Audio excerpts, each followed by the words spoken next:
Alright, now I think it's safe to say that one of the best things about high school is that you get to pick your own classes. And one of the most popular classes for a stout young man like myself was woodshop. Now my high school had 2 woodshop teachers. The first guy, Mr. Kennard, was a fantastic woodshop teacher. My God, Anthony, that's a fantastic coffee table you made there. May the winds of success always be under thy wings. But the second guy, my teacher, Mr. Schroeder, was a little subpar to say the least. Now, I don't know where Mr. Schroeder came from, but I'm pretty sure my principal just walked into a Home Depot one day and found a guy like, "Hey, you look like somebody's dad. You want to come teach a bunch of dumbass kids how to work a bandsaw?" Now, Mr. Schroeder was not what I would call a very hands-on teacher. I mean, he'd basically just sit at his desk all day long and read Sports Illustrated magazine. "Hey, should we, work on a project or something?" "Huh? Oh, I don't know. Go ask the teacher." But you are the teacher." "Oh, yeah, that's right. Yeah, go build a, fucking shelf or something." How do you do that?" "Well, how the hell should I know? What do I look like, a goddamn teacher? Go get to work." So we would just work on some random project with some vague sense of direction. "Hey,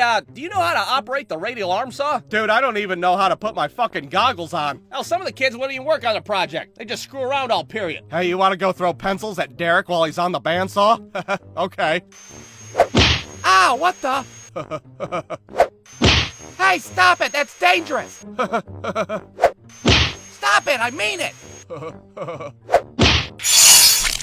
"Oh my God, there's so much blood!" So needless to say, under Mr. Schroeder's fantastic tutelage, all of our projects looked like 2 turds smashed together. The only person that was actually good at woodworking was the only girl in the class. She was like a regular old Bob Vila, making all of our projects look like shit. But it didn't matter because Mr. Schroeder's lazy ass would just give everybody a B- and call it a day. Mr. Schroeder, I think there's been a mistake." "What? What do you mean? What are you talking about?" "Well, you gave me a B-, and then you gave Billy a B- over there, and all he did was glue a popsicle stick to a 2x4. "Hey, I like popsicles. Popsicles are good, even though they're cold and make my head hurt. B-.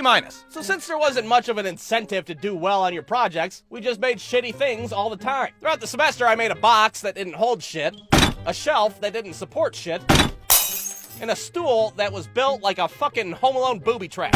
Ah, my pelvis! But for our final project of the year, we had the task of designing and creating our own custom birdhouses. And boy, you can bet your ass they were some ugly birdhouses indeed. I mean, besides the Bob Vila chick, of course. Her ass over there building the fucking house from Prince of Bel-Air and shit. But I was a little less ambitious. My birdhouse, of course, was a duplex. Because, well, I lived in a duplex, and it was a shitty experience to say the least. Why shouldn't birds be able to share in the same shitty experience? Hey! Asshole, stop fucking cooking your Indian food down there. You're stinking up my whole living room. "Yeah, I'll get right on it, buddy. Just as soon as you stop having loud relations with your wife up there." Now, of course, all of our birdhouses looked like absolute garbage when we were done. My holes were all off-center and my roof was barely hanging on. No bird's gonna want to live in this fucking house. Yeah, I think I'd rather get my ass snatched up by a hawk than live in this piece.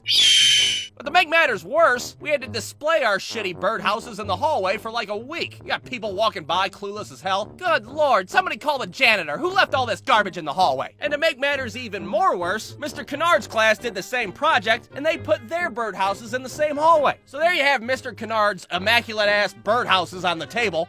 Then right down the hallway, boom, fucking Section 8 housing of the birdhouses. Mr. Schroeder's class's finest work. So at the end of the project, we all get our B-. Fucking Bob Vila chick is pissed as hell. God damn it, Mr. Schroeder, are you serious? Billy's birdhouse didn't even have a fucking roof on it. But the best part of the whole story was that one of my classmates did get an A on his birdhouse. But was it for his craftsmanship and his stellar design? No, it's because he fucking put a Cleveland Browns sticker on it, and Mr. Schroeder liked the Cleveland Browns. Hey, I like the Browns. The Cleveland Browns are good, even though they're brown, not orange. A+. God damn it, are you kidding me? Brewstew.com